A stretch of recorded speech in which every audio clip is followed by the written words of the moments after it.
దేశవ్యాప్తంగా సంచలనం సృష్టించిన సృష్టి ఫెర్టిలిటీ కేసు దర్యాప్తులో సంచలన విషయాలు వెలుగులోకి వస్తున్నాయి. డాక్టర్ నమ్రత ఇచ్చిన క్రిమినల్ కన్ఫెషన్ రిపోర్టులో కీలక విషయాలు వెల్లడించారు. సంతానం కోసం వచ్చే ఒక్కో జంట నుంచి 30 నుంచి 40 లక్షలు వసూలు చేసినట్లు తెలిపింది.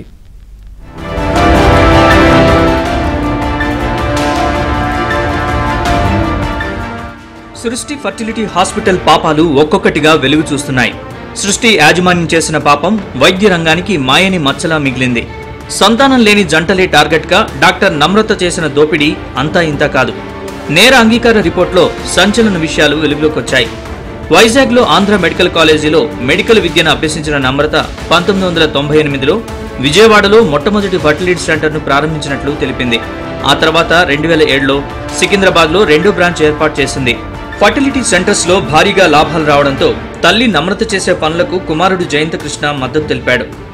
అబార్షన్ కోసం హాస్పిటల్స్కి వచ్చే వారికి డబ్బు ఆశ చూపించి పిల్లల్ని కనేలా ఒప్పందం చేసుకునేవాళ్లమని, ప్రసవం తర్వాత బాలింతల నుంచి పిల్లల్ని కొనుగోలు చేసి ఎంతో మంది పిల్లలు లేని దంపతులకు బిడ్డల్నిచ్చి మోసం చేసినట్లు అంగీకరించారు. సరోగసి ద్వారానే పిల్లలు పుట్టించినట్లుగా నమ్మించామని, అందుకుగాను ఒక్కొక్క జంట నుంచి 20 నుంచి 30 లక్షలు తీసుకున్నామని డాక్టర్ నమ్రత వాంగ్మూలం ఇచ్చింది.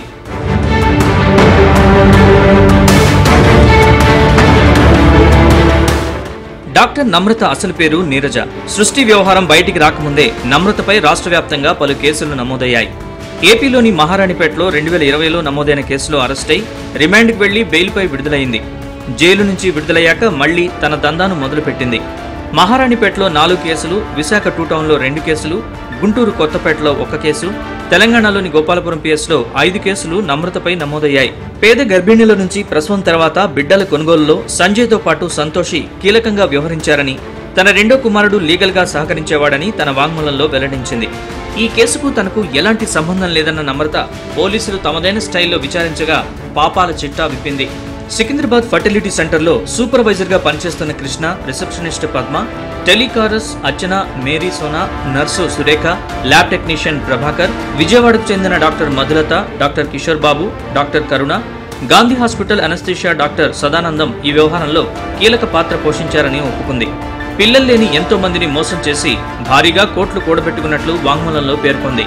ఇలా వచ్చిన డబ్బు పలు బ్యాంకుల్లో ఉన్న తన అకౌంట్లకు బదిలీ చేసినట్లు అంగీకరించింది.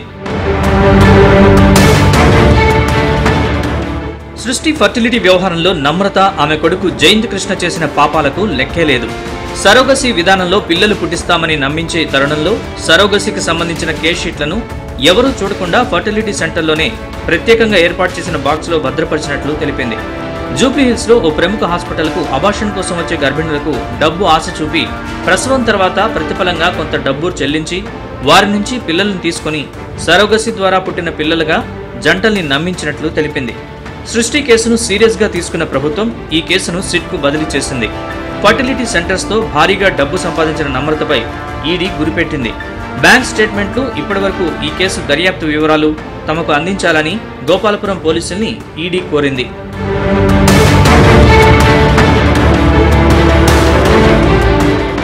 సృష్టి భాగోతం మొట్టమొదటిసారిగా ఈ ఏడాది జూలై 27న రాజస్థాన్ దంపతుల ఫిర్యాదుతో వెలుగులోకి రాగా ఇప్పటివరకు 25 మందిని పోలీసులు అరెస్ట్ చేశారు.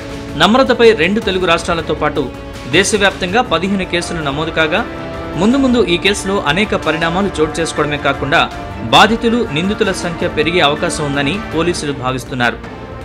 వైద్యుని దేవుడితో సమానంగా భావించే నేటి సమాజంలో డాక్టర్ నమ్రత చేసిన పని మొత్తం వైద్య రంగానికి మాయని మచ్చలా మారింది.